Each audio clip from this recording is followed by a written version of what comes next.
Então, estamos ao vivo, né? Boa noite a todos. Então, vamos lá agora. Estamos nós dois agora, a princípio. Vai ficar trocando aí. Não tem problema. Agora ficou. Vamos ver se a gente consegue. Nós dois agora, a princípio. Vai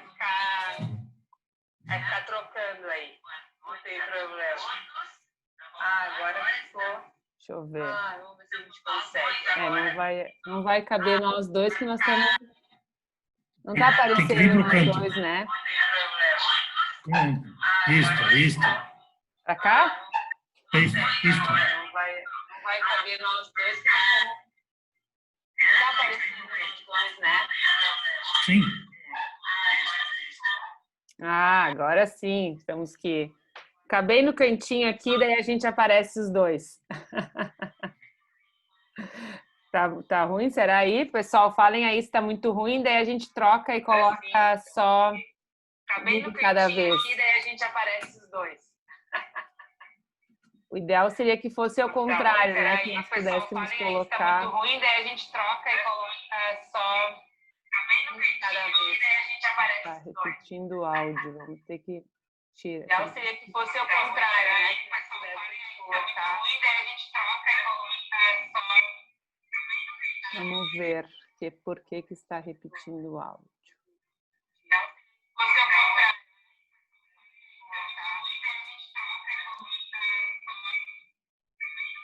Vamos ver por que está repetindo o áudio.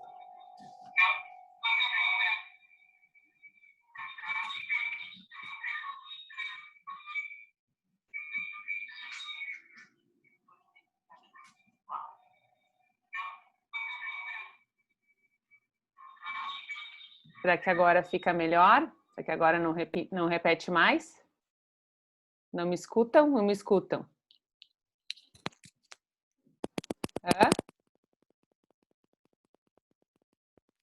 Tá escutando?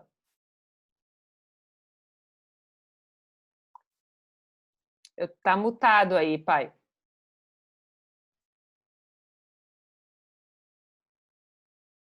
Agora tá falando?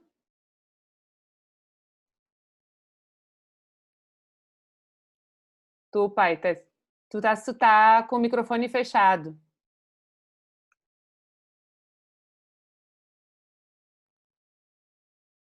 Abre o microfone aí.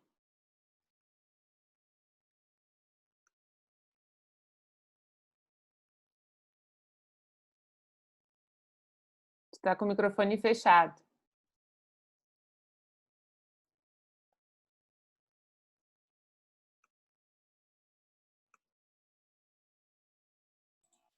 Agora sim. Uhum. Agora sim, agora Tá estamos escutando. Uhum. Conseguem nos ver aí? Estamos aqui tentando caber nós dois nessa telinha. Dá certo aí? Estão conseguindo ver a gente? Então, boa noite a todos. Sejam todos muito bem-vindos, né, a esse nosso projeto de pai para filha.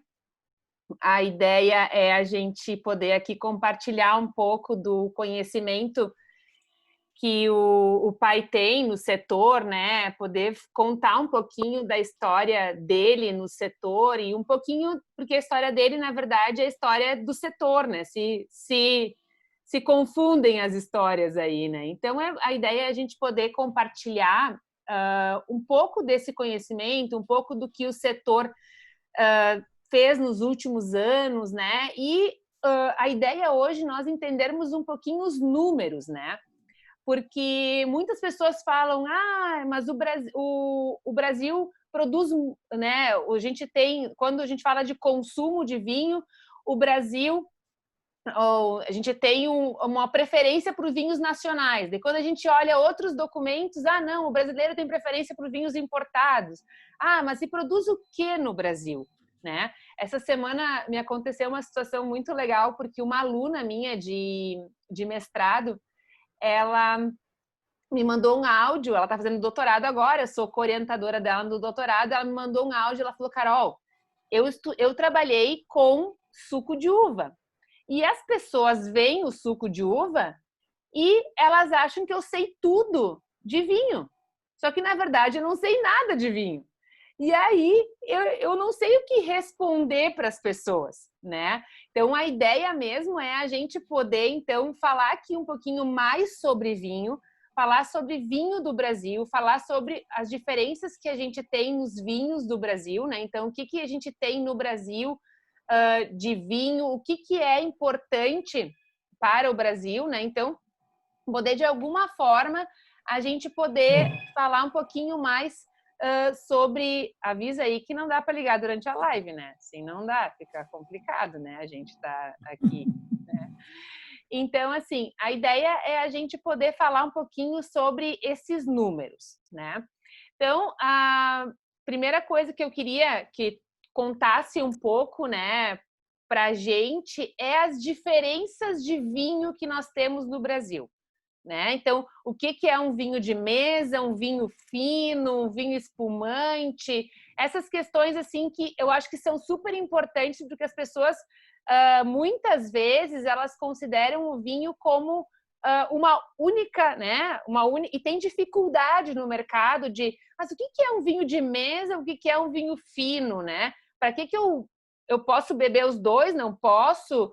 E agora, né, mudou, tem uma tentativa aí de mudar e vinhos acima de uma determinada graduação alcoólica receberem uma outra nomenclatura, né? Que também é uma nomenclatura talvez que não seja a melhor nomenclatura que foi escolhido para ele, né? Vinho nobre, né? Então, assim, com uma quantidade maior de álcool. Então, a ideia é a gente poder falar, e queria que tu explicasse um pouquinho para as pessoas que não conhecem e que têm que fazer a escolha no mercado. Bom, boa noite a todos, né? Realmente é um prazer participar desse projeto, né? E poder conversar com você, com minha filha, enfim, né? E com todos os que nos acompanham aí. Então, no Brasil, nós temos isso no Brasil porque tem muito poucos países que têm esse tipo de produção de uva, né? Nós temos produção de uva aqui, de uvas americanas e híbridas, né? Então, são uvas americanas e híbridas, são americanas porque são provenientes dos Estados Unidos, né? Niagara, Bordeaux, Isabel, né? Essas uvas. E as híbridas, então, são as que são fruto de hibridações, né? Tanto de viníferas como americanas, enfim, alguma hibridação aconteceu nesse sentido, né? Para produzir uma terceira variedade, que são híbridas, né? Nós temos hoje algumas híbridas aí, como a própria BRS Lorena, a Moscato Embrapa e uma série de híbridos, né? Que também produzem, então, no Brasil, a definição de vinho de mesa no Brasil é produzido com uva americana ou híbrida, podendo conter vitis vinífera, né? Então, em princípio, vamos imaginar assim que vinho de mesa daria para produzir com qualquer uva, né? Essa é um pouco a definição no Brasil, né? Por que eu estou dizendo que no Brasil? Porque poucos países produzem uva desse tipo, né? No caso, os Estados Unidos produzem uva desse tipo, né? Uvas americanas, híbridas também, né? O Uruguai produz, que eu conheço, né? A Argentina é proibido, o Chile é proibido, na Europa é proibido, né? Então, em princípio, sim, poderíamos restringir a esses três países aí: Brasil, Uruguai e Estados Unidos. Né? Eu acho importante No caso, falar sobre isso, né? Porque as pessoas também não têm essa consciência, né? Porque a Vitis Labrusca, né? Que é essa Vitis americana, ela chegou no Brasil e quando ela chegou aqui, né? Como ela é resistente à filoxera, né? Então, ela, por exemplo, tem vários países que ela é proibida por conta disso também, né? Por conta de ser resistente, poder levar a filoxera, né? Então, isso eu acho que é importante a gente dizer que, por exemplo, na Europa, tem muitos países que é proibido usar as vites americanas, né? eu diria que toda a Europa, né? A Europa proibiu o plantio, apesar de usar os porta-enxertos, né? Uhum. Que são provenientes desse tipo de variedades, né? Tipo de espécies que suportam, né? E que resistem à filoxera. Esse foi o problema da enxertia, é que a vitis vinífera, ela não resiste à filoxera, a filoxera ataca a raiz dela e acaba matando, né? E essa mesma filoxera não consegue ou não ataca a raiz da vitis labrusca, que você está falando, e outras vites também que tem aí que são, então, que fazem os porta-enxertos, né? Para poder enxertar a vitis vinífera e termos, então, as vitis viníferas livres de filoxera também, né? Senão elas acabariam morrendo. E no caso, o que nós estamos... Então, para os vinhos finos, no Brasil, vinho fino é só possível de produzir com vitis viníferas, né? E aí nós temos as nossas variedades, Cabernet, Merlot, Chardonnay, Sauvignon, né? E uma infinidade de outros, Moscato, né? Infinidade de outras variedades, né? De vitis viníferas, né? Que dão origem, então, aos vinhos finos. Por consequência, depois, então, desses vinhos finos, para fazer, então, os vinhos espumantes, né? Os moscatéis são provenientes de vinho de uvas moscato, exclusivamente, não pode ser fazer moscatel com outra uva, né? E os espumantes, então, nós chamamos de espumantes tipo champanhe, né? Que são os espumantes, o bruto, demi-sec, né? Ou extra bruto, natura, enfim, esses aí que são os frutos de uma segunda fermentação do vinho proveniente de vitis vinífera, né? Tem umas mistura aí que às vezes o pessoal fala que dá para fazer também com vitis labrusca, mas em princípio 99,9% das espumantes são feitas com vitis viníferas. Então nós temos esses tipos de produtos no mercado. Eu sempre digo que isso você pode encontrar no produto, no mercado, no rótulo, né?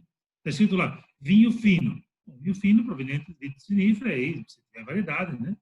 Ou vinho de mesa, tinto, branco, sei lá, vinho de mesa, bom. Esse vinho de mesa é proveniente de uva americana ou híbrida, podendo conter, quem sabe lá, algum corte com vinífera, dependendo da empresa, dependendo da quantidade de uva, da oferta daquele ano, né?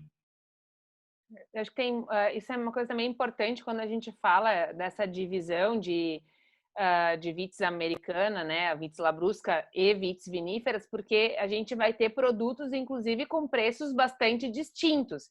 E muitas pessoas, né, têm dificuldade, por exemplo, de compreender, por que eu tenho um vinho de mesa que é um valor bem inferior do que um vinho fino, né, que a gente, então, tem com a variedade de vitis vinífera. A diferença está no preço da uva e mais no quê, assim, para as pessoas poderem entender essa diferença que nós temos? Bom, eu diria assim que no custo de produção da uva é a primeira diferença, né? A uva americana ou híbrida, né? A brusca é muito mais rústica, ela resiste muito mais às intempéries, a diferença de temperatura, umidade, mofo, vídeo, essas outras doenças aí. Então, o custo de produção é menor, né? A produção por hectare é maior. Também isso vai influenciar no custo de produção, né? Então, se conseguem produções maiores, né, no mesmo hectare de uva, produzindo vitis labrusca, né, ou vitis americana ou híbrida, né? É A legal vitis falar. viníferas, É legal falar sim, também, né? Porque a vitis labrusca é aquela que a gente vê os parreirais que as folhas estão em cima, né? Que são são as latadas, latadas, né? chamada de latada, né? E aquele que a gente vê lá no Vale dos Vinhedos, que a gente está andando lá, que são as espaldeiras, né? Ou em Flores da Cunha Uhum. também, né? Que a gente vê no Argenta ali, né? As fileiras assim, daí essas são as espaldeiras e Espaldeira. são as vitis viníferas, né? Então também são Eu diria conduções assim que diferentes. não que não vamos dizer assim, não que não desse para plantar, né? Labrusca ou vinil ou americana em espaldeira, coisa parecida, né? A questão toda está na produção, no volume de produção, né? Que, em princípio, assim, essa diferença de qualidade em relação à latada, né? Não é tão expressiva e ela produz um produto, então, acabaria sendo um produto muito caro, né? Para competir com outro produto que produz enlatada, onde a produção ela acaba sendo mais barata, né? Então, em fruto disso, a latada, normalmente a americana híbrida é plantada enlatada, né? E a vinífera, hoje, por quê? Porque a qualidade da uva é muito importante para a qualidade do vinho, né? Ela é imprescindível. Então, se você quiser um produto de melhor qualidade, precisa de uma produção muito mais controlada, né? Uma produção por hectare mais controlada, com controle também de fitossanitário, né? Que no caso da espaldeira é muito mais fácil, muito mais eficiente, inclusive, né? Porque a questão da umidade, muito menos umidade, então tem muito menos doenças, então é mais fácil de produzir na espaldeira. E como na vinífera a gente busca uma produção menor por hectare para ter uma qualidade maior na uva, então a espaldeira é perfeita para se produzir uva vitis vinífera, né? Então essa é um pouco termos de porquê, né? Então, existem algumas variedades, principalmente moscato, plantada enlatada também, né? E que dá um vinho, dá uma uva razoável, assim, né? Para fazer os vinhos moscato, que assim até tem se conseguido, né? Mas já se percebeu aí, quem planta moscato em espaldeira já tem uma qualidade bem superior, né? Uhum, sim.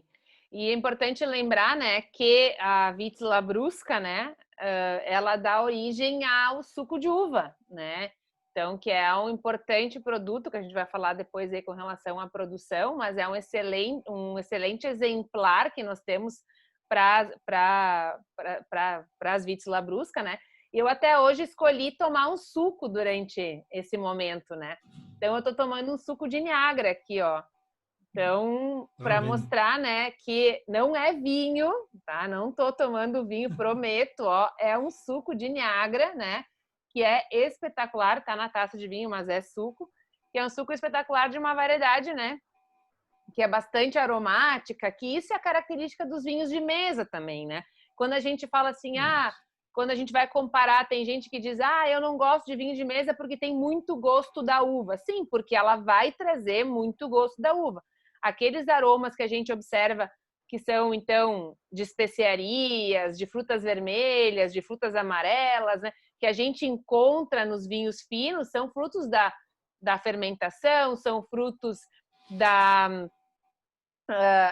madeira, do envelhecimento, do amadurecimento, né? De outros, então, aromas secundários, terciários, que vão muito além, né? Somente da uva, né? Realmente a uva americana, ela é caracterizada pelos aromas primários, né? Ela realmente passa para os produtos, tanto para o suco quanto para o vinho, o aroma da própria uva, né? Tem a Niágara, tem o Bordeaux, tem essas outras variedades aí, todas que produzem o vinho que dão ao vinho ou ao suco o seu aroma. Muita gente diz que parece que está comendo a uva, né? E é bem isso mesmo, é um aroma característico da uva que passa para o produto dela elaborado, né? Exatamente. Eu acho que é importante a gente falar, né, começar a falar aqui da questão da produção, né? Porque as pessoas muitas vezes acham que no Brasil o mais importante é o vinho fino, né? Que o vinho fino. E eu hoje, quando estava pensando o que eu ia beber aqui, pensei, vou beber algo que seja mais relevante para o Brasil, né? Porque o Brasil produz muito mais produtos de vitis labrusca do que de vitis vinífera, né? Então, preciso. E tem muita gente que tem preconceito, e isso me incomoda um pouco, porque eu acho que a gente precisa respeitar a vontade do consumidor, e o vinho de mesa, ele é um vinho de entrada, né? Ele é muitas vezes por onde o consumidor começa a tomar vinho, né? Então ele não vai começar tomando um vinho super envelhecido, que não sei com. Então o vinho de mesa acaba sendo, assim como o suco de uva acaba sendo uma fonte de entrada, né? Leva as pessoas ao mundo do vinho, né? Então, bom, vou comprar um vinho de mesa que tem um custo um pouquinho menor, depois eu vou ir para um vinho fino com custo um pouco menor, depois eu vou me aventurando, né? E vou me permitindo buscar outras opções, né? Então, acho que é importante a gente falar isso porque muitas vezes se dá um valor super excessivo para os vinhos de mesa, e a gente, na verdade, para os vinhos finos, e se esquece da importância dos vinhos de mesa. Em fevereiro, eu tive a oportunidade de dar uma aula para o pessoal da OIV, alunos do mestrado da OIV, que vieram da França. Na verdade, eles vieram de vários lugares do mundo, né? E eles vieram aqui para uma aula na ESPM, e eles queriam conhecer o mercado brasileiro. E quando mostrei os dados do mercado brasileiro, e os dados de consumo de vinho, né? Então, assim, é um consumo considerável que o brasileiro consome de produto nacional. Claro, quando a gente não divide em vinho nacional e em vinho fino e vinho de mesa, né? Então, a gente tem um consumo bastante significativo de vinho nacional em considerar o conceito vinho, né? E não dividir entre vinho fino e vinho de mesa. Tem inclusive gente que diz que não é vinho, né? Mas eu sempre digo assim que a definição de vinho é o produto da fermentação da uva sã, fresca e madura. Então, uva tanto é vitis vinífera quanto vitis da brusca, o americana híbrida, tudo é uva, né? Então, nós temos aqui no Brasil, sim, dois produtos que são produtos diferentes e muito diferentes, nenhum problema nesse sentido. E, graças a Deus, temos consumidores para todos esses produtos, sem problema nenhum, né? Nós estamos vendendo, no caso, muito mais, né, vinho de mesa, né, do que vinho fino. Uhum. Mesmo somando aí, né, nós temos os dados aí que o Brasil em 2019 quase 70% era vinho nacional e 30% era vinho importado, né? Os últimos números parece que aumentou um pouco o vinho importado em relação ao nacional, mas era 68, 69, né? Então, quer dizer, isso é o nosso mercado, né? O mercado é esse, e nós vendemos vinho, seja ele de mesa ou fino, né? Todo ele, esse mercado todo é que nós dividimos, né? Exatamente. A gente, quando considera vinho como sem dividir, né, nós temos Sim, esse comportamento, né? Exatamente. claro. Tu podia compartilhar aí o que tu fizeste uma apresentaçãozinha aí para a gente ver os números? Bom, podemos fazer. Tu consegue? Como é que funciona aqui? Espera aí que eu vou te autorizar aqui para tu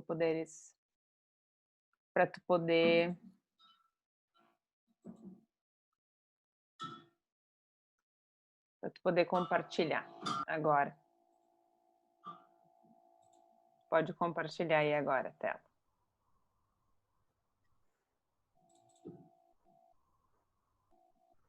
No caso, eu fiz mais números aqui de comercialização, tá? Depois nós podemos falar sobre a produção também, não tem problema nenhum, tá? Sim. Então, como nós precisávamos de uma produção, uma comercialização de ano fechado, até para termos uma comparação, então é 2019. Mas eu vou falar um pouco também depois sobre janeiro, abril, né? Então, nós temos uma realidade, meio que uma novidade esse ano aqui, que é essa questão da pandemia, né? Então, parece até que o pessoal está tomando mais vinho porque fica em casa, né? Mas em comparação que nós perdemos, nós chamamos de dois canais de venda, né? Que é o restaurante e as lojas especializadas, né? Que também estão fechadas. Então, nós ganhamos no supermercado, temos a grande rede, o supermercado, coisa assim, né? Que continua vendendo vinho, que continua aberto, mas parece assim que existe, talvez parece que uma compensação. Tem um pequeno crescimento aí, mas nós vamos dar uma olhada depois conversar, tá? Ótimo. Em relação aqui ao que nós temos de comercialização, o que nós podemos mostrar aqui, que eu queria mostrar para vocês. Sobre vinhos e derivados vendidos, a minha comparação toda é de 6 anos, 2014 a 2019, né? Toda essa comparação é feita nesse período, né? Então, vinhos e derivados são todos os nossos produtos que nós vendemos. Aqui tem o vinho, o suco, o espumante, o vinho de mesa, o vinho fino, claro, né? E outros subprodutos aí, tipo, podíamos dizer o quê? O próprio brandy, cooler, né? Os produtos que são derivados da uva aí, né? Vinho, até vinagre está aqui também, né? E o que nós podemos ver aqui nos 6 anos, né? Até eu fiz essa linha de tendência aqui para mostrar, nós temos um pequeno crescimento, né? Realmente nós estávamos lá um pouco abaixo de 400 e estamos um pouco acima de 400, né? Então, se nós olharmos aí os números fechados, de 406 nós chegamos a 442. Mas nós tivemos uma queda muito forte aqui em 2016, né? Que faz com que a linha de tendência aqui esteja mal e mal crescendo, né? E essa questão de 2016 foi a quebra da safra, né? Foi isso que gerou isso. Tivemos uma safra que deu em torno de 30% do volume só, né? Então, realmente nós tivemos um problema de fornecimento de alguns produtos, né? Por sorte, nós tínhamos um estoque razoavelmente bom, conseguimos manter aí até um bom período, né? Depois, pelo final do ano, meio que alguns produtos até começaram a faltar, né? E, em princípio, depois, então, daí, 2017 começou a crescer, enfim, 2018, 2019, temos um crescimento quase que normal ali, né? Em todos os anos, constante o crescimento aí. E conseguimos fechar o ano, então, de 2019, uma venda recorde, assim, se nós compararmos esses anos aqui. Eu diria que até em relação a outros anos, porque nós nunca chegamos a vender em 440 milhões de litros, né, de vinho, quase 443 milhões de litros, num ano, assim, nós vendemos. Tá pedindo se tem como diminuir um pouquinho a tela, se tem como tu deixar de repente sem apresentar, porque senão ela tá... Tira da Tá fora? apresentação. Tira da Uhum. apresentação. Talvez fique mais fácil. Se E onde é que vai pagar? vai para frente, daí a gente vê se a gente consegue, porque ele tá... Vai ficar fora assim mesmo. Mas daí depois Não consegue colocar. eu Pode ser compartilho também. esses Uhum. slides depois com Então, a gente vai vocês. comentando um pouco depois Essas para o slide. imagens, eu posso compartilhar depois essas imagens para vocês terem acesso também a essas informações, que de Quem fato tiver no computador, acho que consegue. No celular é que não consegue. mas aqui no Instagram não dá para ver no computador, só no celular, né? Ah, entendi. Mas aí Tá. deixa aberto, que acho que fica melhor, dá para ver mais. E aí depois a gente Assim? deixa em apresentação. Deixar a apresentação? Deixa na apresentação, que depois eu compartilho Tá bem. as Uhum. imagens, porque fica pior assim. Tá bem. Vamos Então, falar dos eu vou tentar números falar. ali, né? Uhum, sim. Claro, um pouco. Então, tivemos um crescimento aí, porque no mercado de vinhos, tivemos um pequeno... Vinhos não, de todos os produtos, né? E agora Uhum. nós vamos falar sobre o vinho, e nós vamos ver que o vinho, diferente dos produtos, né? Nós tivemos uma queda na comercialização de vinho, né?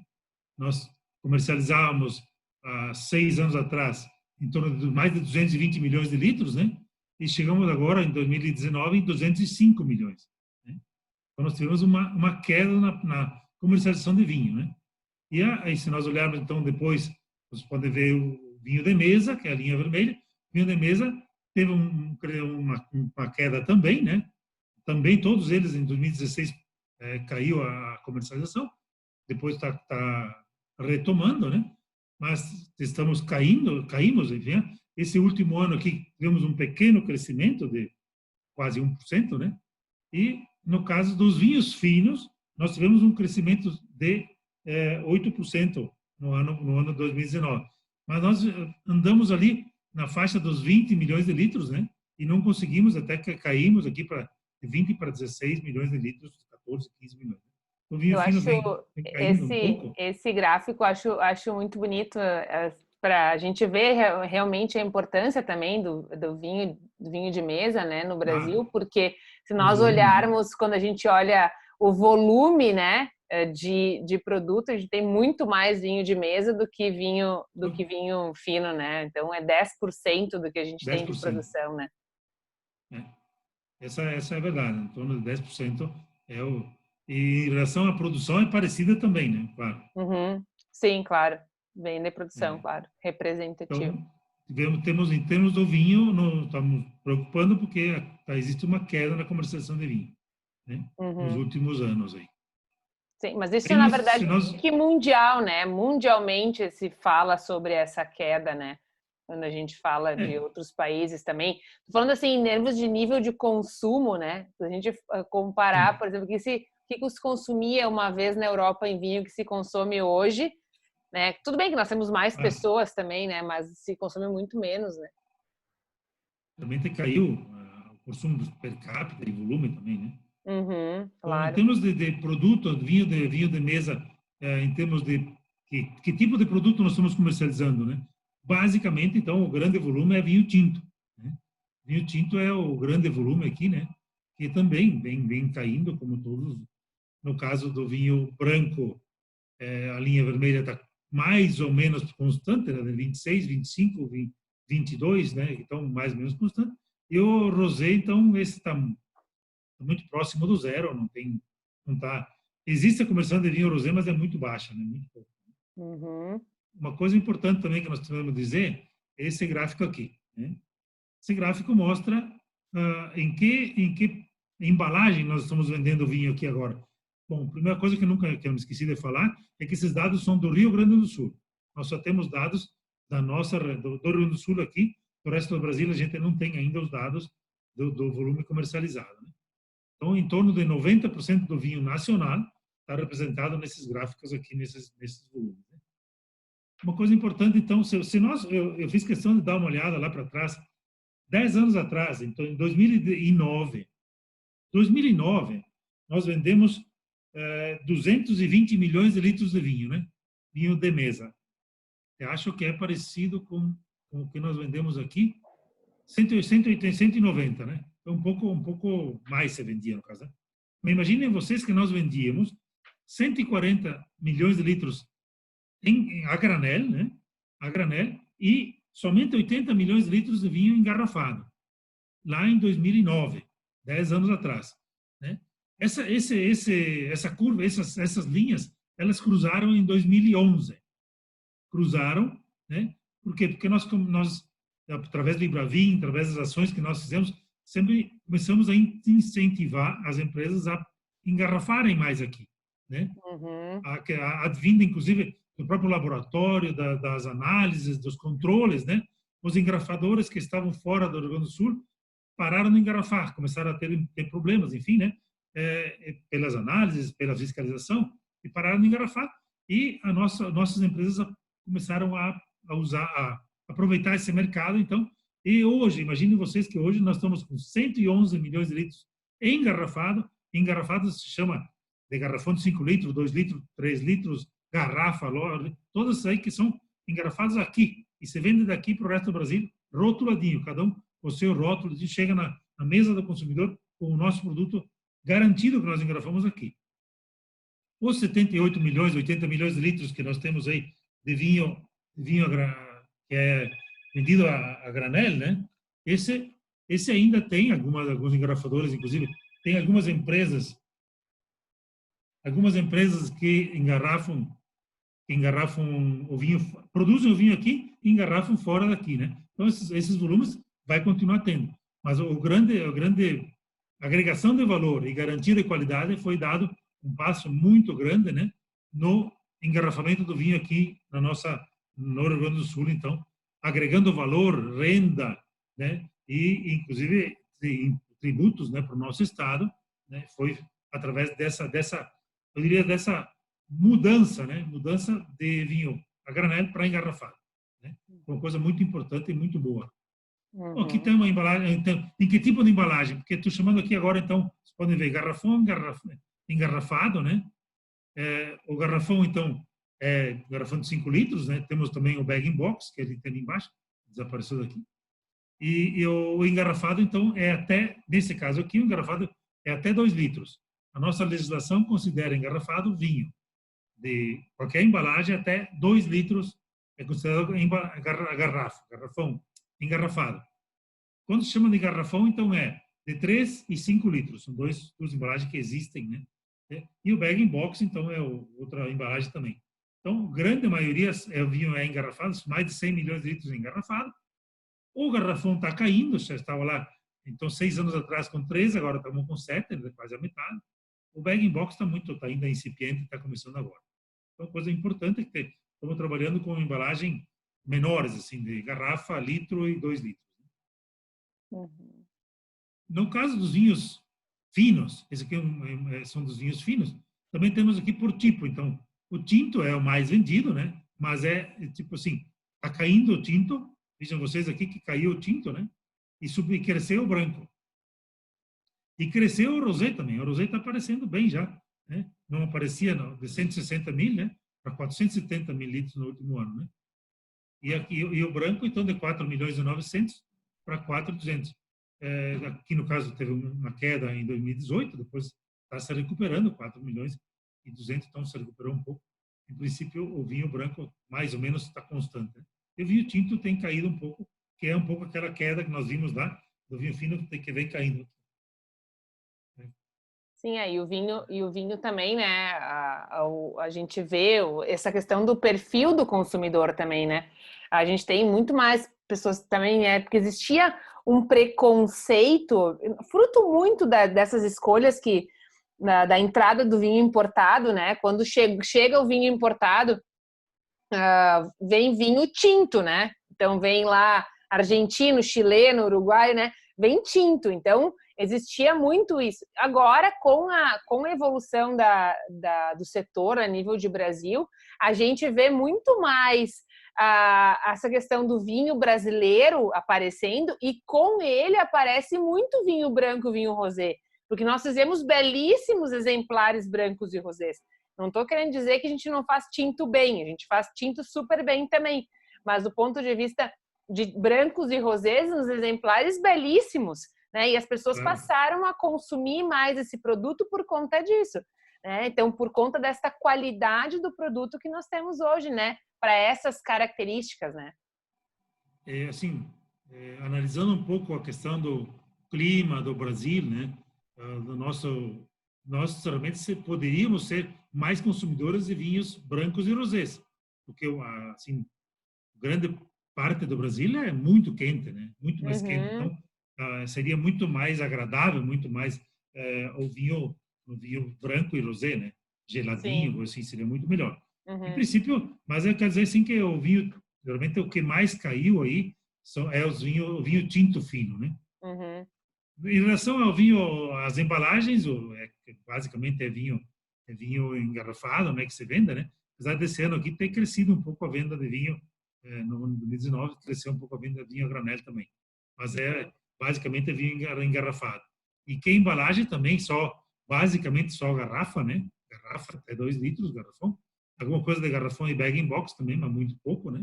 Basicamente são vinhos, o engarrafado em garrafa, basicamente garrafa e algum de 2 litros ou 1 litro, litro e meio, né? Bom, sobre o suco de uva, sobre o vinho, é isso aí, né? O suco de uva, a nossa comercialização, então, para passar para vocês, aqui nós temos o suco de uva concentrado, né?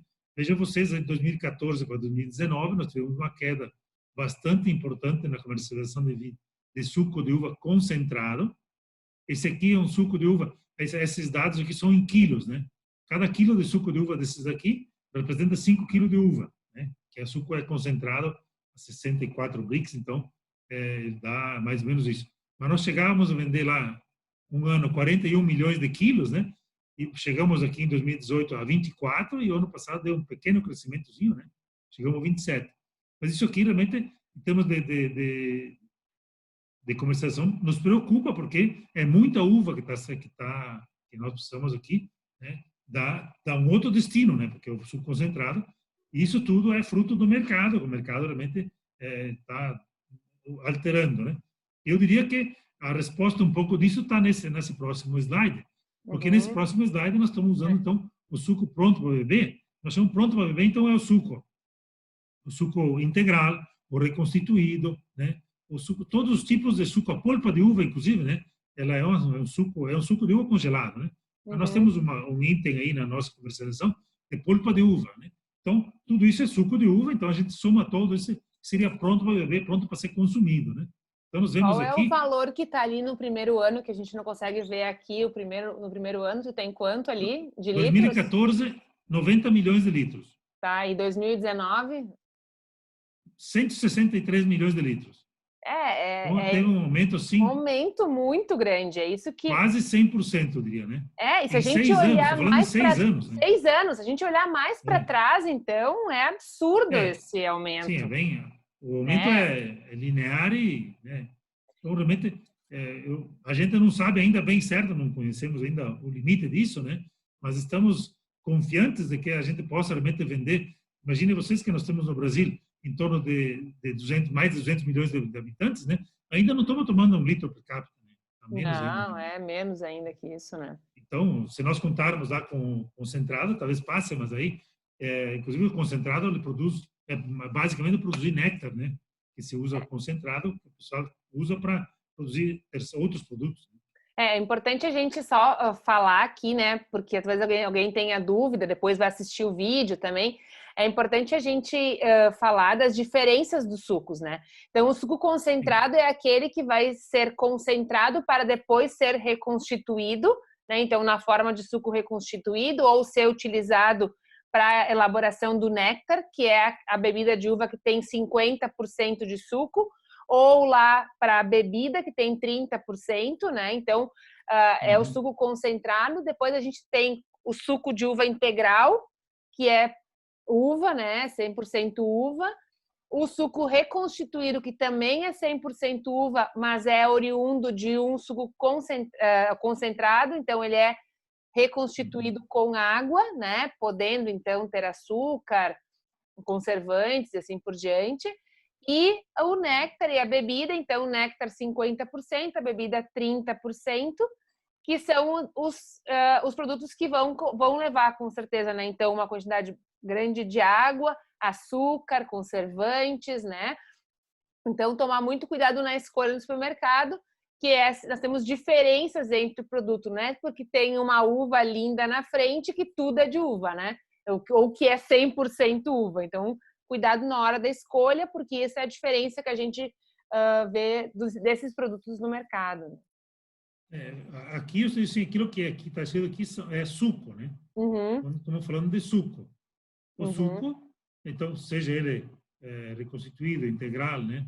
Assim, tudo que tiver suco, além disso, então, como eu falei, a polpa, né? Polpa de uva também, nós consideramos suco, porque ela é simplesmente congelada, né? Então, nesses realmente se nota aqui um grande aumento, né?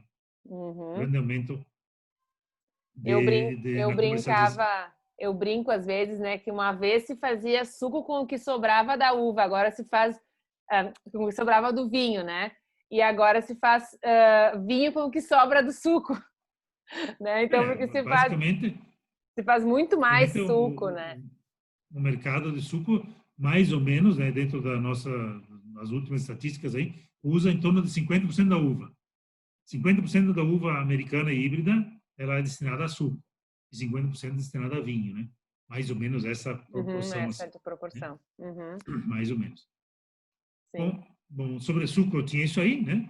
Sobre espumantes também, que são outro produto que nós também comercializamos e que nós consideramos um produto de excelência, né? Realmente, o Brasil tem muito espaço para trabalhar com espumante, né? É possível a gente ampliar muito isso, porque é um produto de excelente qualidade, né? E nós temos uma vantagem em relação aos espumantes importados, eles são muito mais frescos, mais gostosos, né? Então, eu acho que nós temos uma vantagem e podemos explorar muito o mercado de espumante.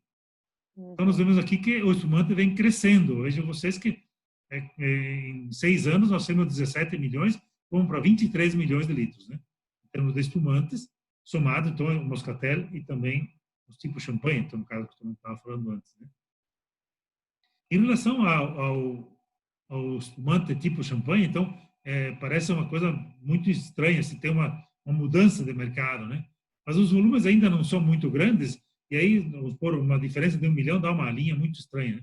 Mas imagine, de 12, fomos para 14, baixamos para 12, chegamos a 14 milhões de litros, então, num ano, no 2019, né? Um crescimento bastante importante, né? E estamos apostando que esse crescimento continue acontecendo, né? Para realmente comercializar esse produto tão nobre e que nós temos muito bom aqui feito no Brasil, né? E um outro produto que é o moscatel, né? O moscatel também vem crescendo, então saímos lá em 6 anos de 4 milhões e 600 para 9 e 200 quase. Então temos aí o dobro, né? Nós duplicou a comercialização em 6 anos. Né? Acho que o moscatel ele tem duas coisas que são importantes para ganhar o público brasileiro, né? Primeiro, ele tem a doçura, e a doçura é algo que o público brasileiro gosta, né? E ele tem um pouco menos de álcool. E isso facilita também o consumo, né? Eu acho que é importante falar também, tem gente que não sabe, mas moscatel tem bem menos álcool do que a Brut, por exemplo, né? E isso ajuda, ele é mais palatável até, né? Então, a questão do frescor e a grande diferença que a gente ganha muito dos moscatéis, por exemplo, Moscadaste da Itália, porque lá não tem o frescor que tem o nosso produto aqui. Lá também tem o moscatel. Então essa acidez que a gente tem no produto aqui faz com que o nosso produto seja de fato um dos melhores do mundo em termos de moscatel, né? Porque Sim. temos muitos exemplares também, né, nos espumantes tipo Brut, Nature e outros, mas o moscatel, ele tem a doçura que o brasileiro gosta, mas tem uma acidez importante que traz um frescor e menos álcool, o que também facilita o Uhum. consumo. E esse é um outro produto que eu, às vezes, brigo com as pessoas, assim, porque tem muita gente que tem preconceito com relação ao moscatel, né? Ah, porque o moscatel é para quem não sabe beber, ou fica com vergonha de dizer que gosta de moscatel. Eu sempre falo, gente, não tem que ter vergonha, porque moscatel é um belíssimo produto, é um produto espetacular, com uma acidez, uma doçura. Talvez eu não consiga tomá-lo comendo uma refeição inteira, né? E não vai combinar, mas com uma sobremesa, uma massa folhada de sobremesa, uma panacota, né? Uma sobremesa, até mesmo semifredo, né? A moscatel vai ser a melhor escolha, sem sombra de dúvida, né? Para como vinho de sobremesa, que traz um frescor, né? Então, tem muitas pessoas que acham, eu não estou falando de beber a noite inteira, mas experimenta, né? Nós temos exemplares belíssimos aqui no Brasil.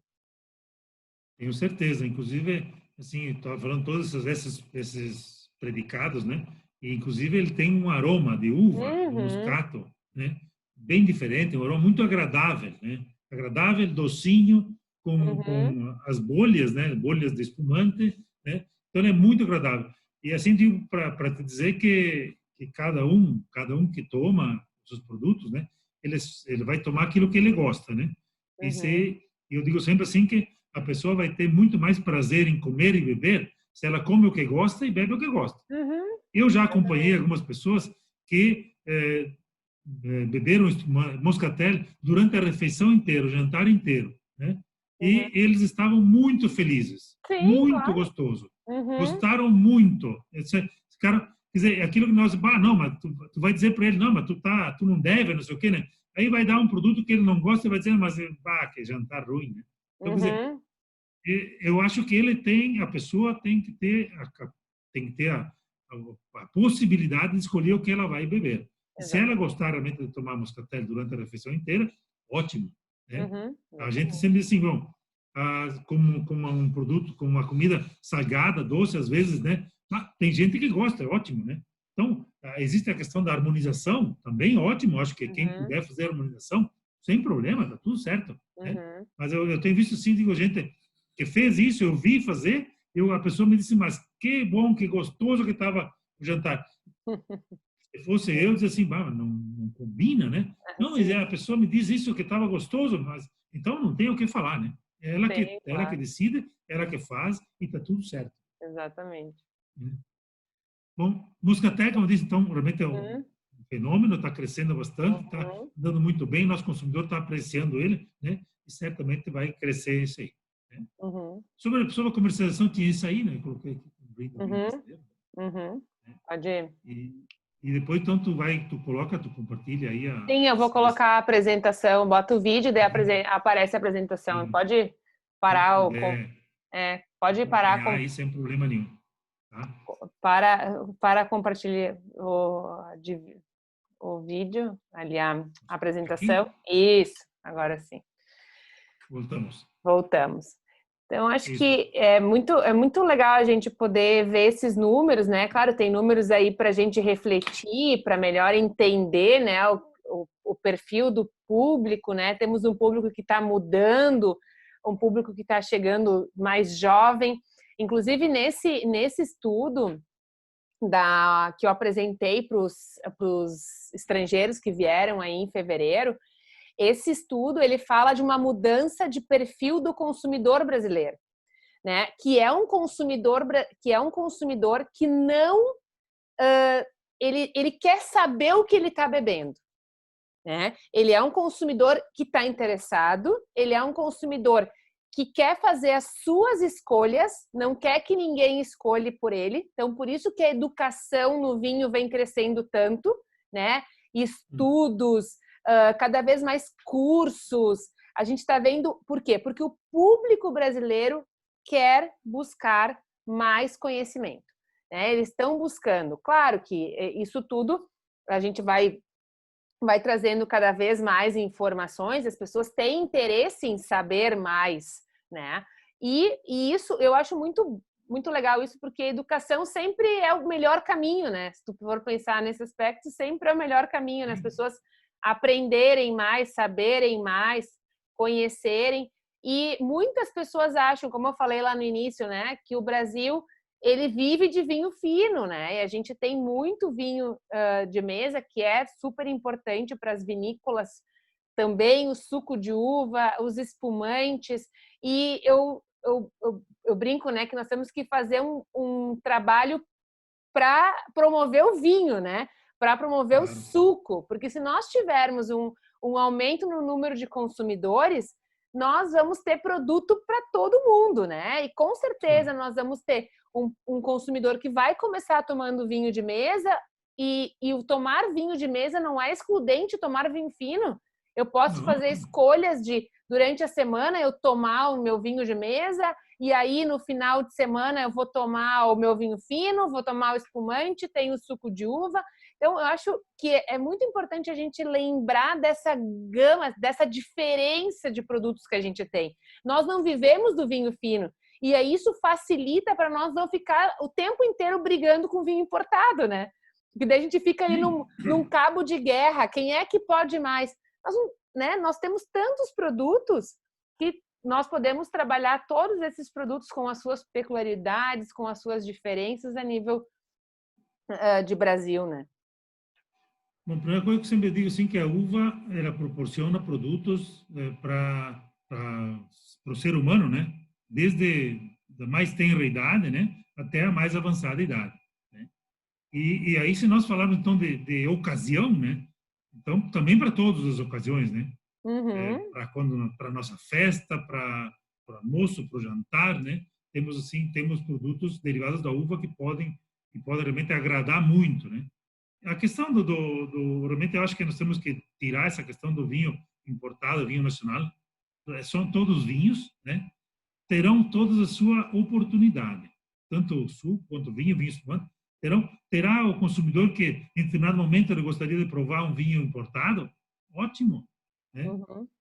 O vinho de mesa, um vinho fino, um vinho suave, não, nunca nem falamos que é um vinho suave. Um vinho suave Uhum. é um vinho que tem açúcar dentro, que no Uhum. caso que a empresa pega o vinho seco normal e adiciona açúcar, né? Então, Eu quero só fazer você um já parênteses, né? Porque tem muita gente que compra vinho importado e leva para casa e diz: "Ai, mas eu gostei bem mais desse vinho do que aquele outro Cabernet que eu tomei lá que eu comprei da Serra Gaúcha". Dá uma olhadinha no rótulo atrás, no contrarótulo, se não tá meio seco ou meio doce, porque pode ter as duas opções, né?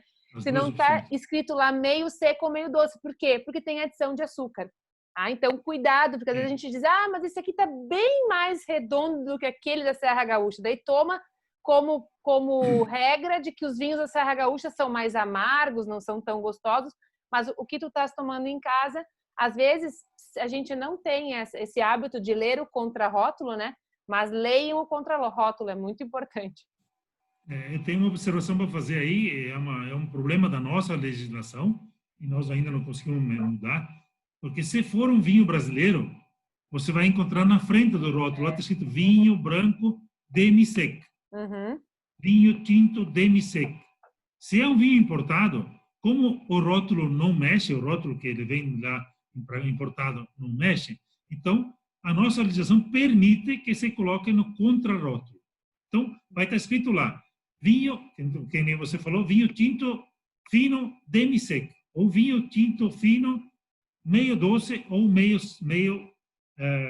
seco. Uhum. Meio seco e meio doce é a mesma coisa, ou demi-sec é a mesma coisa. Uhum. Então, pode ter até 15 gramas de açúcar. Acima Uhum. de 15 gramas tem que chamar de suave, aí é outra coisa.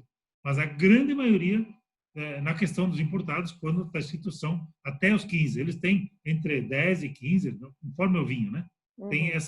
essa questão que você falou de ficar um vinho mais macio, né? Realmente Uhum. o tanino fica muito menos agressivo, você vai ter um toque doce, né? Então, e você realmente parece, né? E eu diria assim para vocês, Se esse vinho que você falou aí, da Serra Gaúcha, você colocasse nele também umas 7, 8 gramas de açúcar, você teria tranquilamente a mesma sensação. A Uhum. mesma sensação, né?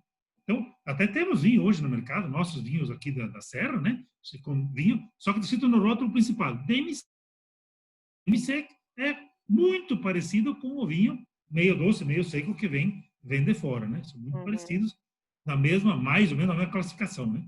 Então, é um pouco, eu acho, de novo, vou dizer, terá a pessoa que quer tomar e gosta de tomar o meio seco, demi-seco, ótimo, né? Problema. Suave, quem sabe, né? Uhum. Sempre aquele que ele gostar de tomar, porque, como eu digo, você tem prazer em fazer isso, né? Então você tem que gostar do que está fazendo, senão não tem graça fazer, né?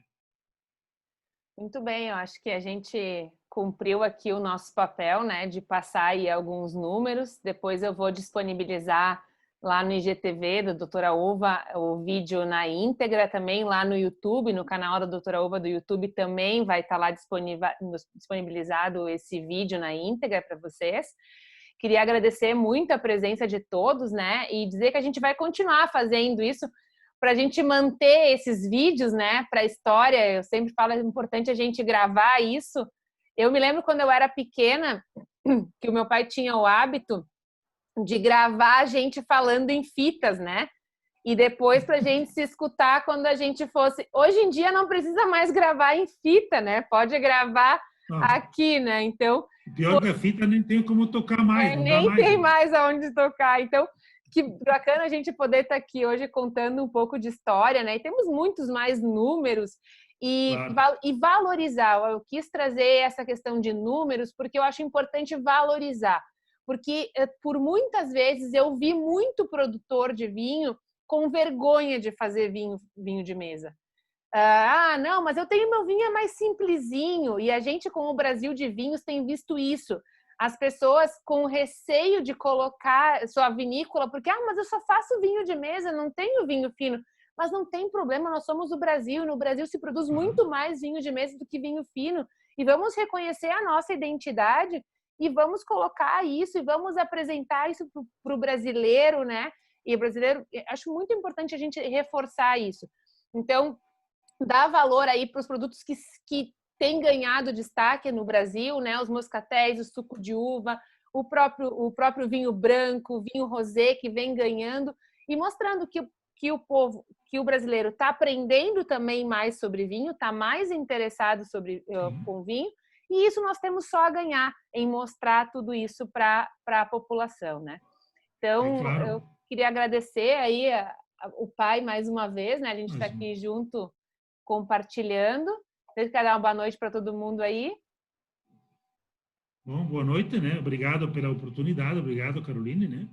É um prazer realmente conversar com você, com esses nossos admiradores, poder dizer o quê? Espectadores aí, né? Que Espectadores. estão enxergando e ouvindo, né? Então, acho que é muito bom, é muito importante. Eu fico feliz, inclusive, de compartilhar esses dados todos, né? E num próximo, eu prometo fazer uma apresentação da produção de uva, de quanta uva, como é que nós somos, qual é, tipo de uva e como é que está a nossa produção, o mapa da produção de uva aí nos últimos anos. Vamos fazer sim, com certeza. Então Claro. tá, boa noite a todos. E é só para não mentir, ó, É. é suco de uva, O tá? meu é vinho daí, tá? Ó, viu? Misturar, Viu? né? O meu, Pra olha misturar. só, eu não tava mentindo. Era suco de uva mesmo. Boa noite É a vinho. todos. Até mais. Boa noite. Boa noite. Tu tens que entrar lá agora. Hum. Hum, Tirou? Tu tem que ir lá e me transformar em.